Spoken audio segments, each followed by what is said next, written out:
Welcome back. Now we will discuss dictionaries. If you've made it this far, I'm pretty sure we will make it till the end. Now, dictionaries help us store complicated data. Now, let's take an example of a book, right? Book is complicated, right? I mean, book has a lot of stuff. It has a title, for example, Atomic Habits. It has an author. Author could be James Clear. Pretty cool guy. Now, there's an ISBN number. It could be 234, whatever. Right, we're just learning. And page count. One of them could be a page count. It could be an integer, 235, let's say. Now I have a book, and this is a dictionary right here. Now, how do I have access to any of these variables? It's a good question. Now, before I tell you that, I must re-explain that a dictionary is just a group of key value pairs, like an array, but it's a group of key value pairs, and it's represented by these curly brackets. And this right here is a key on the left side, and on the right side is a value. So this key is used to get, much like a box. I mean, you open the key, you use this key to open the book, and you get this value right here, right? And on the right side is value, and on the left side is key, and this colon right here is just an assignment operator, almost like an assignment operator. And then you have this thing right here which tells you that there's another value coming up. Don't use it at the end, you may get an error. Now let's access this thing. Let's say I want to store a book title, and if I want to access that, I'll just do this. Pretty simple stuff. Let me show you that it works, and it does work. Check this. Atomic Habits. Pretty cool. Now, let's say I want to figure out let's say I want to change the value of this right here. How do I do that? Well, I can use an assignment operator. I can say, well, change the title of my book to, well, 2020, what went wrong? And I have to print this to show you that it works.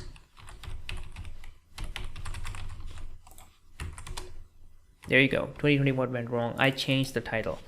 I can also print the dictionary just as it is, and it'll print me everything in that dictionary. As you can see right here, it does work. Now, what else can I do here? I can do a lot of stuff. I can figure out what are the keys, and keys are these things right here, right? And if I want to see, like, if I don't know what I'm dealing with, I can always get all of his keys and understand, okay, this is what this object is about. So you can just say book.keys, and you'll get all the keys, and you can print these keys then. And in the terminal, and you should get the keys. Dictionary keys are title, author, ISBN, and page count. Pretty cool stuff. But wait up.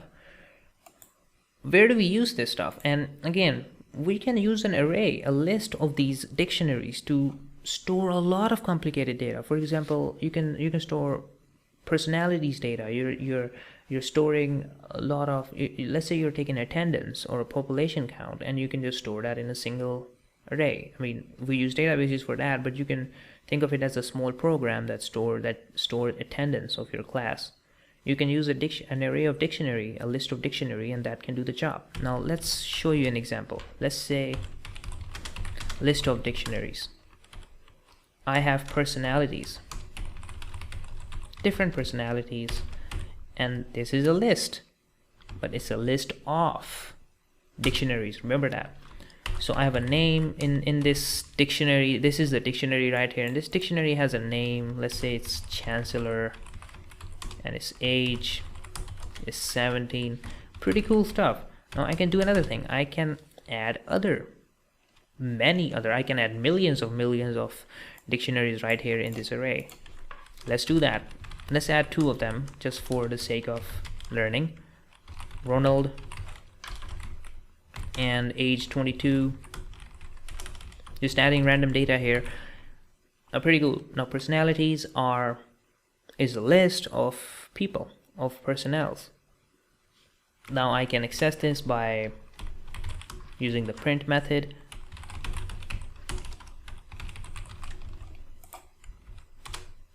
There you go. It prints a dictionary which is full of lists, and you will see that this is very important later when we'll discuss MongoDB. And MongoDB is mostly gives you data in an array when you query it, and it'll give you data in this format.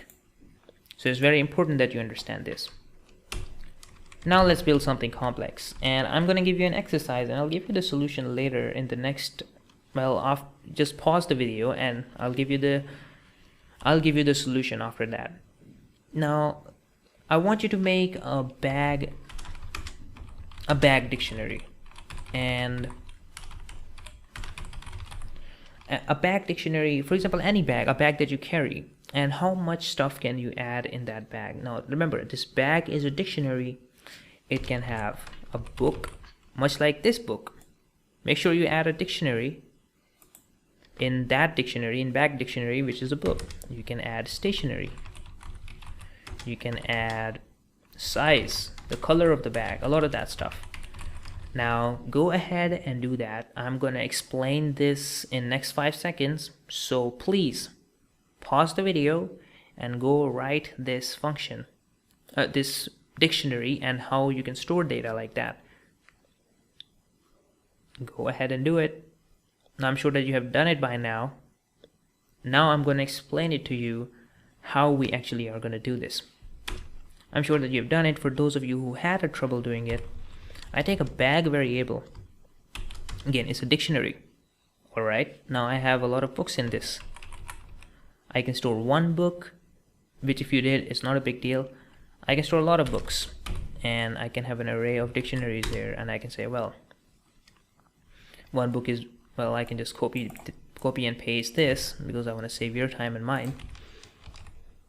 And so I have one book here. I can store, well, 2 books here.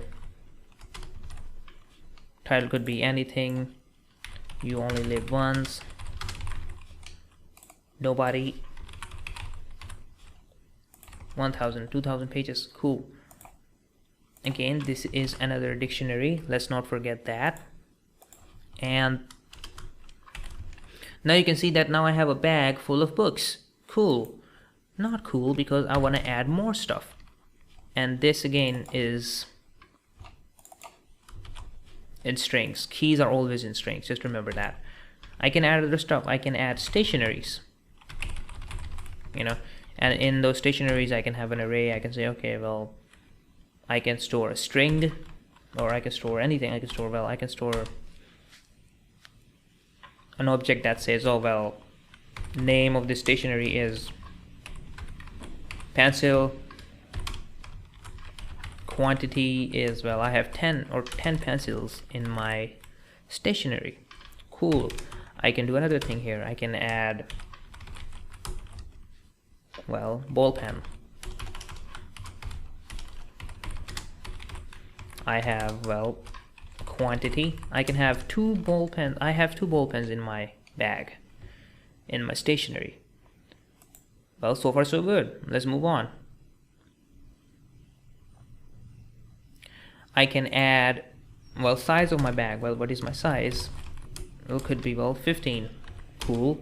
I can have color. Well, what is the color of my bag? It could be blue. Now let me print that bag. I hope I don't have an error. Yeah, you never use these. Use a colon here, remember. And again, it's a big stuff, it's a big thing, but it's not as complicated as it looks. Look, in the bag, I have a book. I have so many books in my bag. I have stationaries in my bag. And I have, this is the size of my bag. This is telling you the whole description of a bag. Now using this, you can probably start a whole line of bags where you're dealing with bags and you're validating them, and you can make a whole application of bag management system or whatever. So this is pretty useful. Again, dictionaries and lists, they are used everywhere. Make sure that you get them very good, and we're going to discuss them more when we discuss loops. Soon enough, we're going to discuss loops and if else and conditionals, which are the main thing to install logic inside your program, and we're going to discuss that in the upcoming videos. So I'll see you in the next one.